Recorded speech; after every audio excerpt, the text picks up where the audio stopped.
Today's show is brought to you by KetConnection.com. Check out the redesigned KetConnection.com and check out the brand new Brewers Club Rewards program. That's right, earn points with every purchase and get discounts and deals on future orders. Also, KetConnection launched a brand new financing program so you don't have to wait to order some of the bigger ticket items, like those beautiful Spike brewing systems we love. Pay them off monthly with as little as 1 year, zero interest options for qualifying customers. Go to KetConnection.com right now and use the promo code HHH to receive 5% off your order. Entertaining shows with content that spreads information and sparks discourse throughout the community. This is the Pearl Media Network.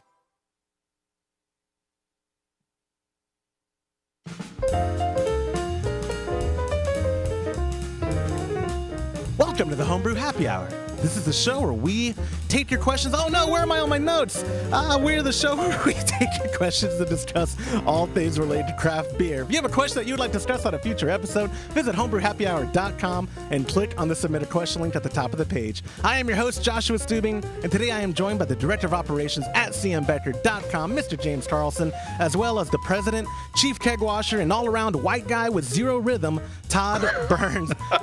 Thank you. I had to write it down because I couldn't remember the insults I wanted for you. And obviously I can't. So I don't know if it's stage fright, if it's the lighting. Like we got nice lighting around here. If it's the video that now that people can see our ugly mugs.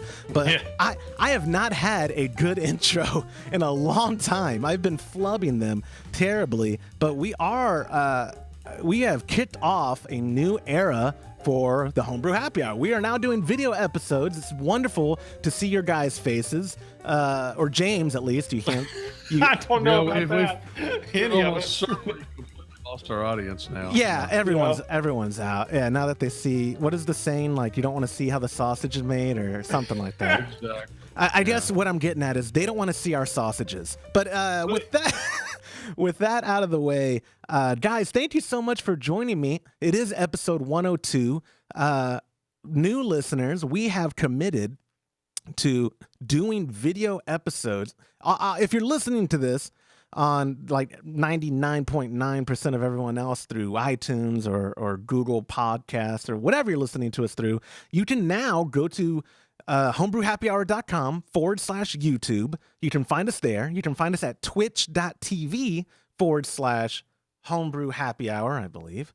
Anywhere you can find video, you can now find this show. So isn't that exciting, fellas? Absolutely.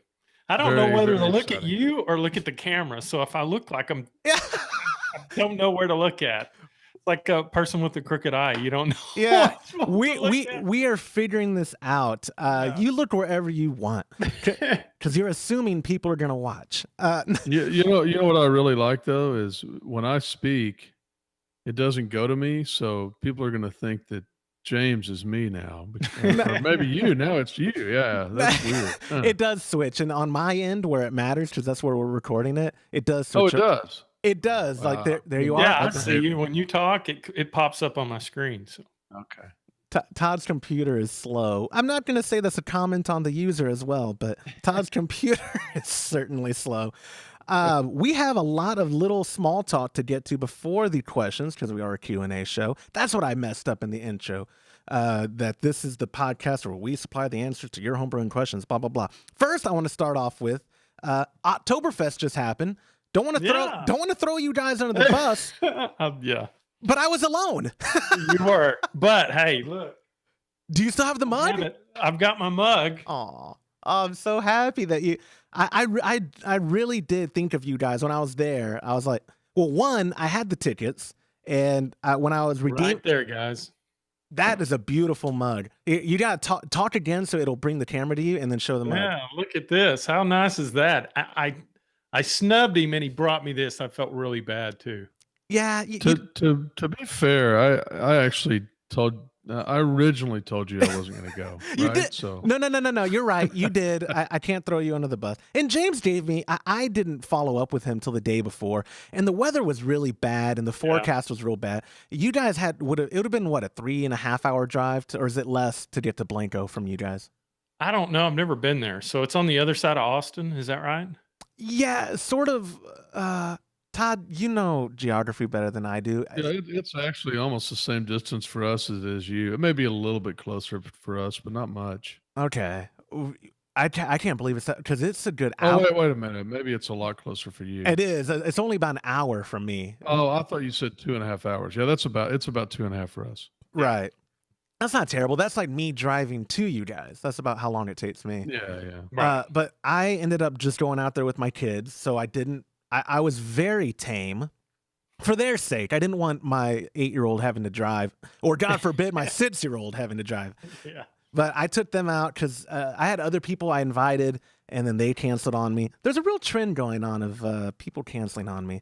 But No, I think it was the weather because if you remember leading up to that weekend, every forecast was basically, get your boat ready because it's going to rain the whole weekend. it was looking biblical. Fortunately, it wasn't. And it was a good time. We didn't stay long. I had a beer, and then I went to the desk, and they gave me the weirdest look when I redeemed for the 4 muds. They were like, I was like, oh, I have 4 tickets. Okay. And I would like all 4 muds, please. And they kind of looked at me funny. And I was like, Glad you did. yeah, of course. I was like, I didn't come all the way out here to not get what is part of our ticket. Like, that's just absurd. I know that was last Saturday was the official start for German Oktoberfest. You guys, I know Stone Eagle there in Comanche, Texas is a traditional German beer garden. Are they doing any Oktoberfest stuff, or have they already? I haven't heard. Have you, Todd? I don't know. I haven't heard anything about it. Yeah. Oh, Yeah. well, I think they need to, D- because that would definitely. help fill the stick of the whole German. Because it's really cool. You've been there. The Yeah. German flags and they've got German beer on tap. It's really surprising that it's in Comanche. Yeah, no kidding. Really Right? cool. It is Yeah. really cool. And I know when I was up there last time, which was earlier this week, wasn't that long ago that I was in your hair, Todd. We enjoyed some delicious Oktoberfest from various breweries out on your patio, on your new patio furniture with it wasn't a German cigar. I don't know where Ricky Patels are from. Rocky Patels, pardon me. But Ricky. Ricky. But he see, I'm old enough to know that reference. Ricky. I'm actually surprised. Yeah. Well, they had reruns when I was growing up, but the Shiner Oktoberfest I still think is my favorite right now. But who are the other ones, Todd, that you had? Oh no, now I'm blanking. Was not Spaten. Well, the one of the ones I had won an award, I believe, at the Great American Beer Festival, the one in Houston, St. Arnold? St. Arnold's. St. Arnold's. Didn't they Yeah. win? I've got the list here. I can I look mean, at do it. they It might really be there. brew a bad beer? Because I haven't. I don't think I've ever had a bad beer from St. Arnold's. No, the answer is no, they don't. St. Arnold's, and they are still independent, to my knowledge. Now I'm speaking out of turn. I know Carbot sold. I still believe St. Arnold's is independent. I think. you're right. Yeah, I think it is independent. So I'm looking here. It was a silver medal for the St. Arnold Oktoberfest. So congratulations to St. Arnold's. Congratulations. We need to go make a trip to Houston and talk I'm to. in. Yeah, I knew. Well, we you, need to go to Austin. One of the biggest winners was in Austin. It was a very fairly small operation. What you'll have to you know the name of that? I think it was the Austin Beer Garden Brewing Company. Yeah, Austin Beer Garden. So they won the Hells, the gold medal. And the Pilsner They, too, wasn't they it? won the American Pilsner gold medal, and they won, I'm reading as you can tell here, off of the large brew pub and large brew pub brewer of the year award for the whole festival. So that's pretty exciting. Yeah. That's Yeah. pretty impressive. It is. I regret that it's been so long since we've been to the Great American Beer Festival, but I saw the crowds, and I don't know if I would have. I mean, did either one of Yes. y'all see all those crowds? I don't think I missed a thing. Because fighting through that, can you imagine? That's what I mean. And Todd, Todd is a man of context. Like, he doesn't like that kind of crowds if it were a theme park per se. But I think a beer place. I don't know, Todd. Did you happen to see any of the crowds that were formed there at Great American Beer Festival? I didn't see it, but it's always super busy on Saturday night, Friday night. I think one of the great times to go is at Saturday morning when it's members only. It's usually not too crowded on the members only time frame. Yeah, members. If you're a morning drinker. If you stole my line, man. You stole my line. I was about to say, yeah, there are an unfortunate amount of people who are way too comfortable with that time frame. Well, one of the things I found is that because we went and had a booth, so we had to go to all those. But the time before when I went to the morning one, and if you do the morning one, you're very unlikely to make that evening one. That is true. That is.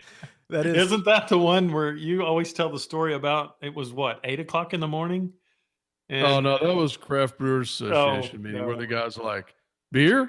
And I was like, I'm drinking a cup of coffee. It's 8 a.m. And he goes, oh, beer? Yeah. Oh, so beer? Which this is a half-ass segue, but I do want to mention we had a cold front come in, and I now have this renewed energy to want to brew. Doesn't it not start? Is it not starting to feel more like brew weather to you, James? Oh, it does today. I got up and couldn't believe. Well, no, it was actually, I think it was still warm when I got to work.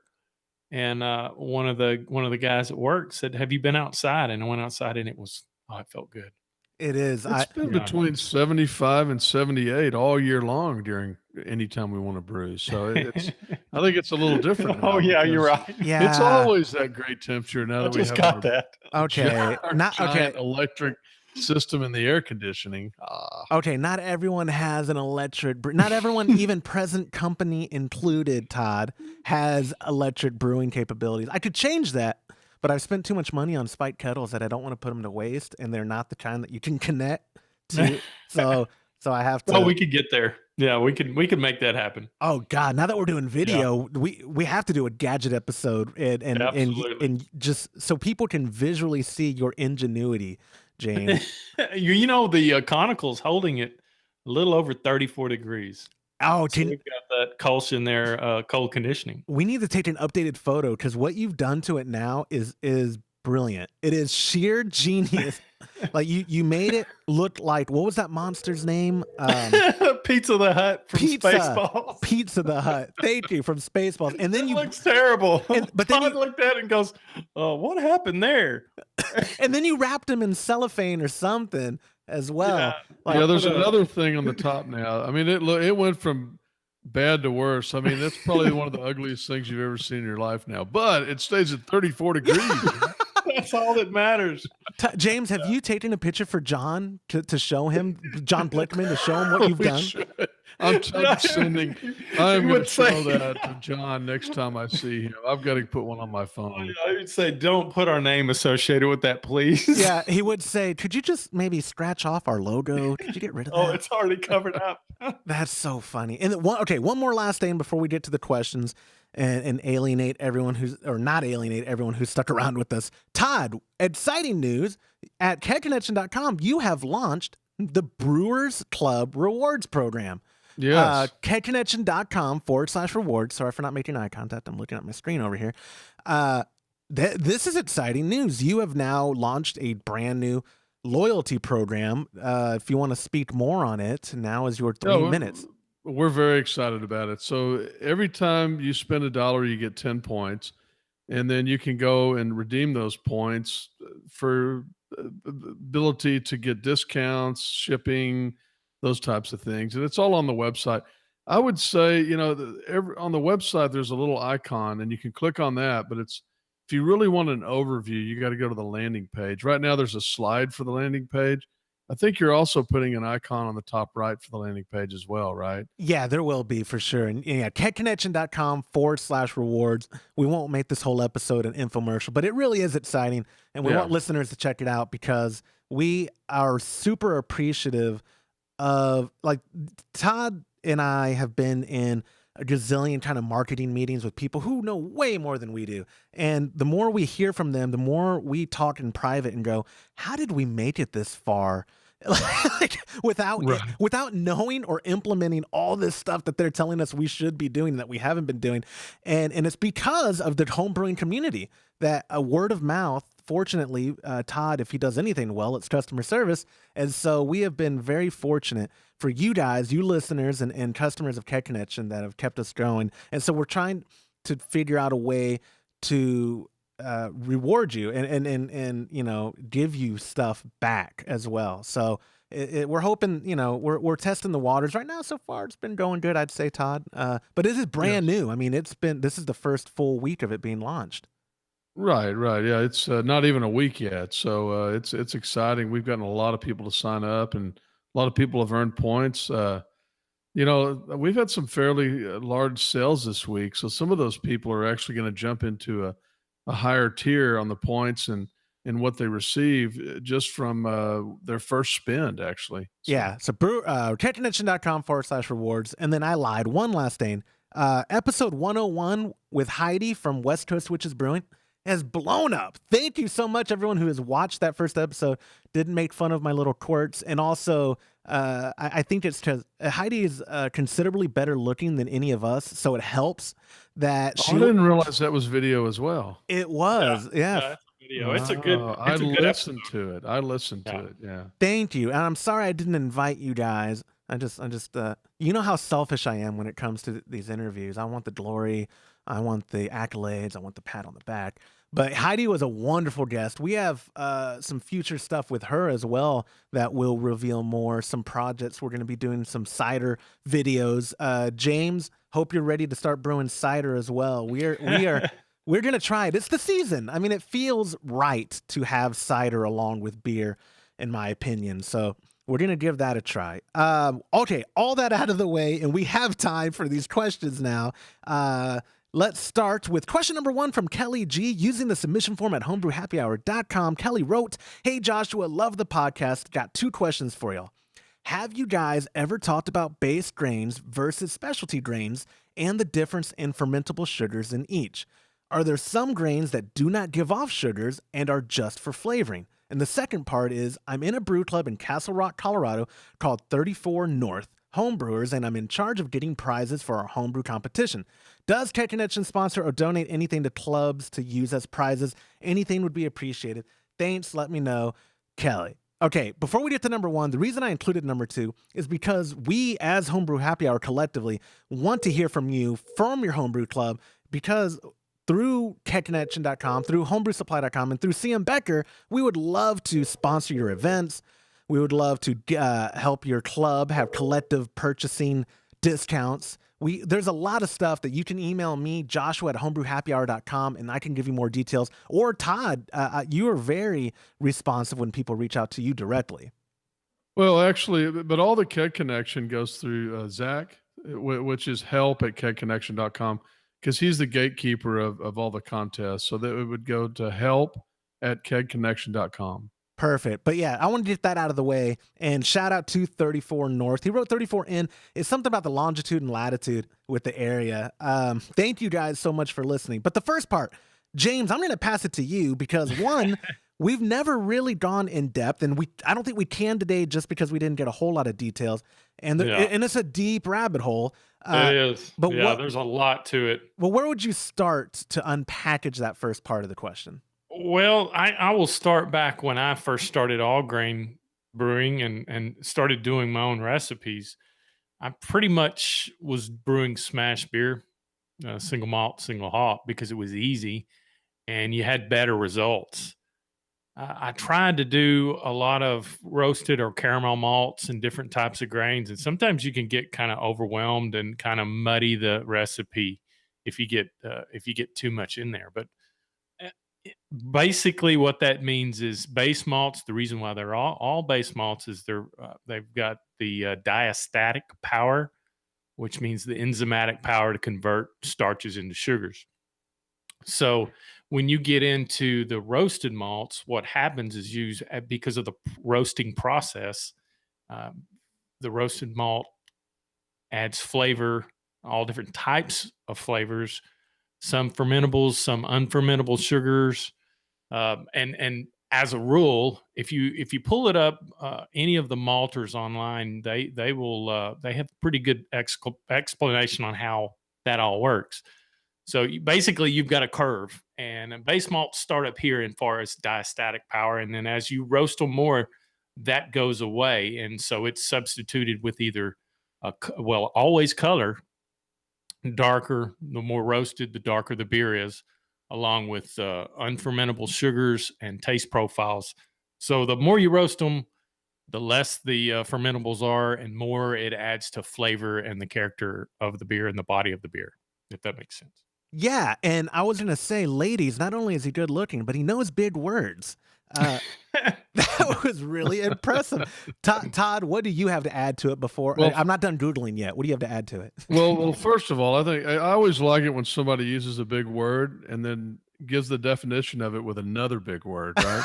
Exactly. So you used two words there. Well, the first one was diastatic, Yeah. and then the second one was Enzymatic.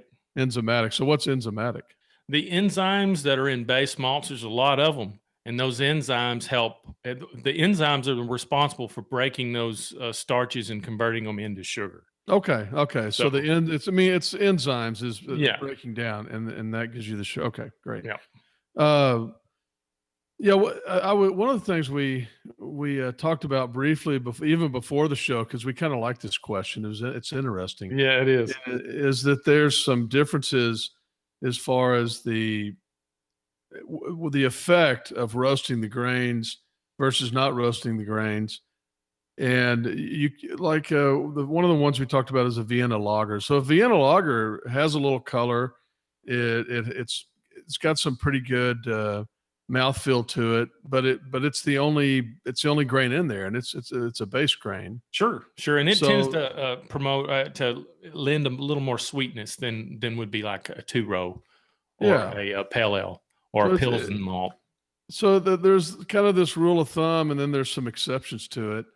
I guess the only other one that really comes out is the roasted barley, the unfermented roasted barley that we sell. Sure.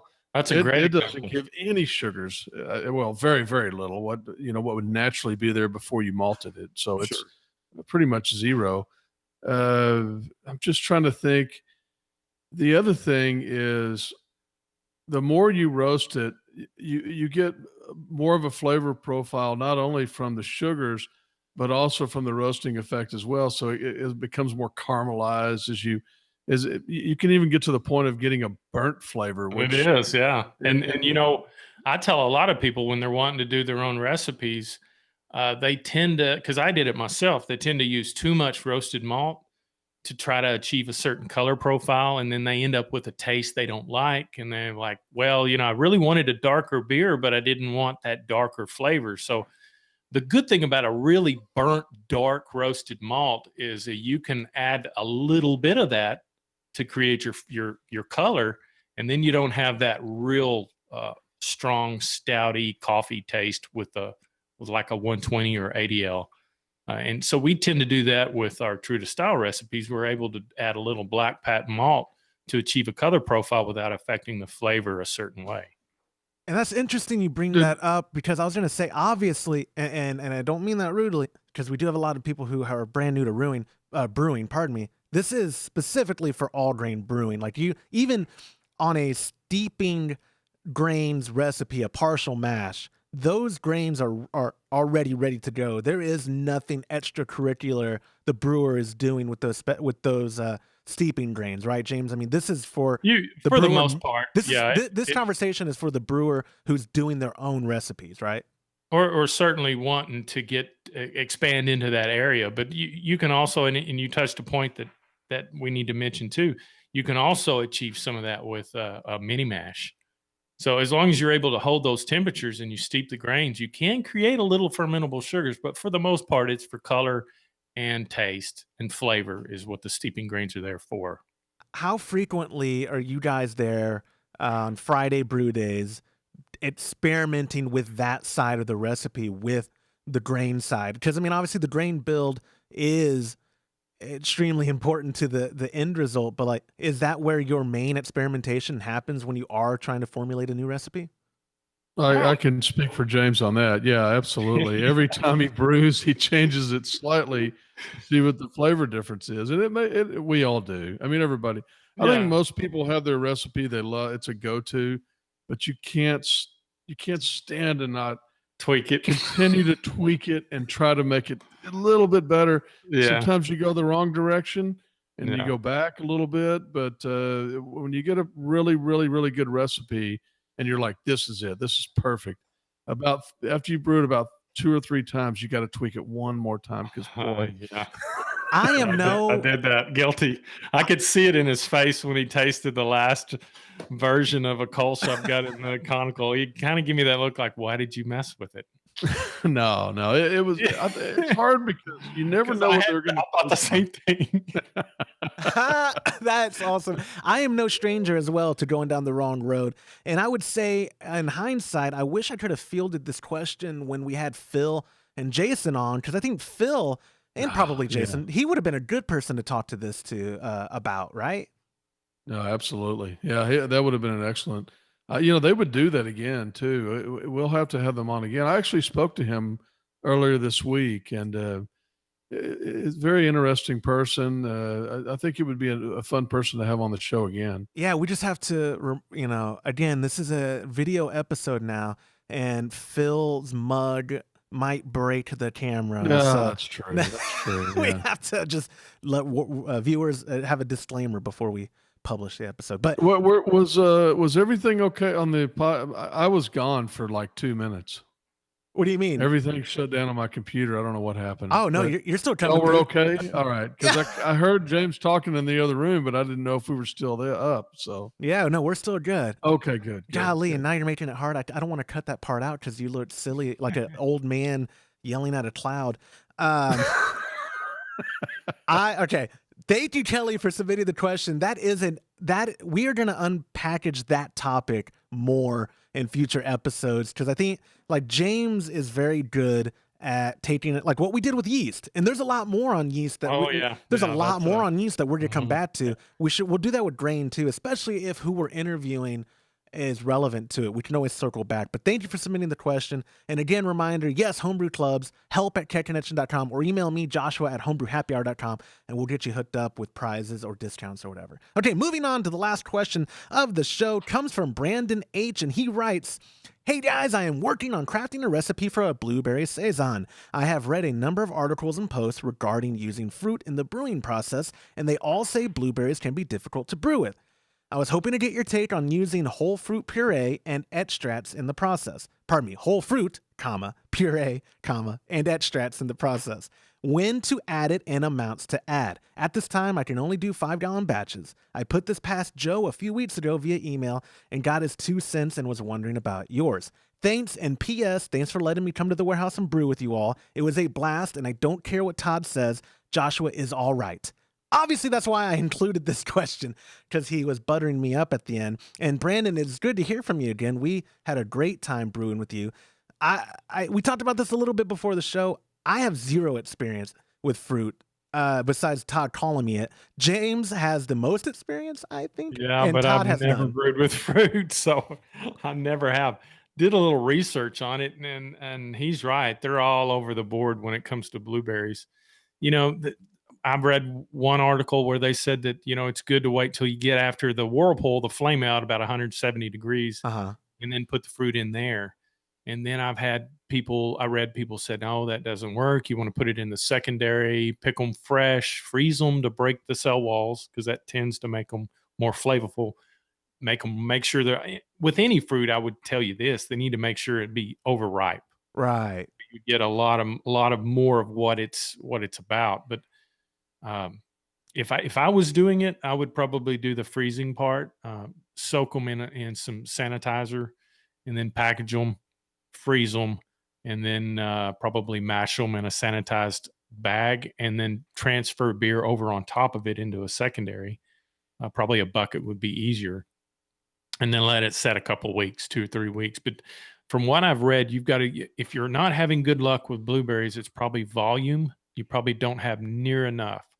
And I've read quite a bit on this, and there's one guy used 6 pounds of blueberries in the secondary to get a blueberry. But you got to be careful about that, because what's in blueberries, besides what's the most of the item that's inside a blueberry, it's moisture.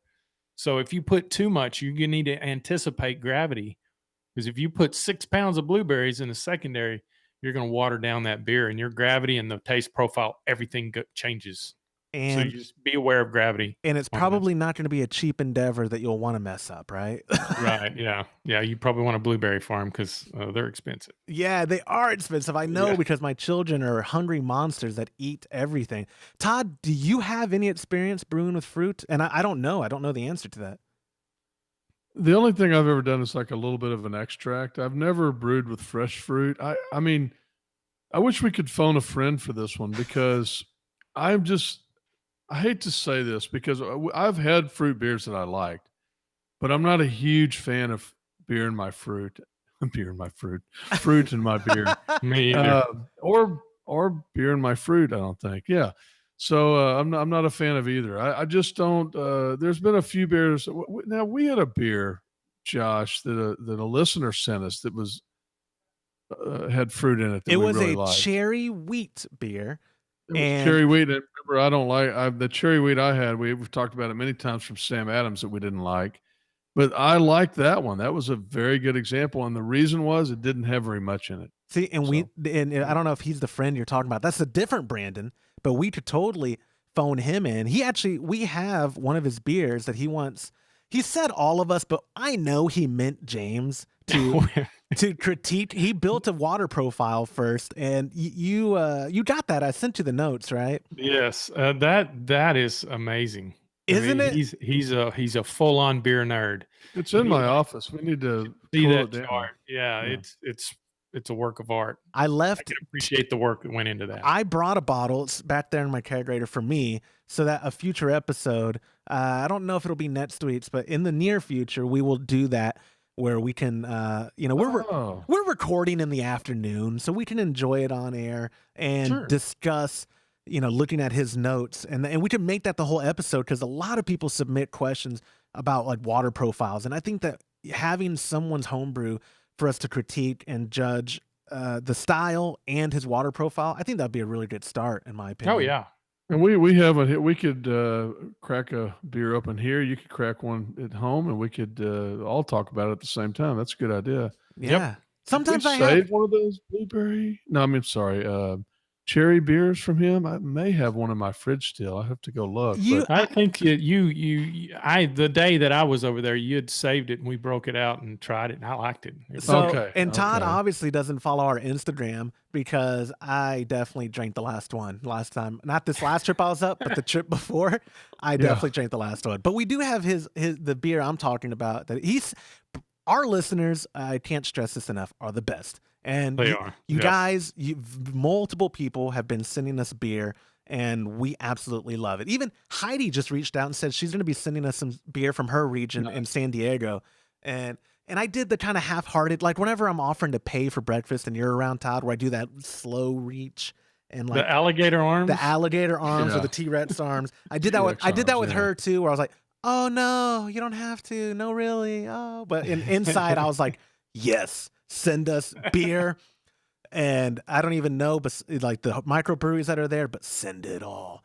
And we have beer from our friends and listeners, Andrew and Miranda, that we still need to open up. That we did one at the live show, the 100th episode, but I still have a fridge and left some there for you, Todd. We have a lot of beer to test. and maybe oof. we could have Brandon on to talk about fruit in the future and how he put the fruit in because, like I said, he did such a good job. I so. agree. And now that we're doing video, it would be extremely easy to just add them in. So that is definitely good ideas for future episodes. Thank you. I could do a puppet while he's talking. No, see, never mind. Yeah. That is a great place to end it. Brandon, thank you so much for submitting the question. And guys, I'm going to call it that. That will do it. Thank you so much for coming on the show, guys, and we will do this again soon. That will do it for this episode of the Homebrew Happy Hour. If you have a question you'd like us to discuss on a future episode, visit homebrewhappyhour.com. Click on the submit a question link at the top of the page. Thank you to our show sponsor, KetConnection.com, for supporting our podcast and the home brewing community. Go to KetConnection.com, use the promo code HHH, and you'll receive 5% off your order. On behalf of Todd Burns, James Carlson, and the Pearl Media Network, I'm Joshua Stubing. Thank you for listening.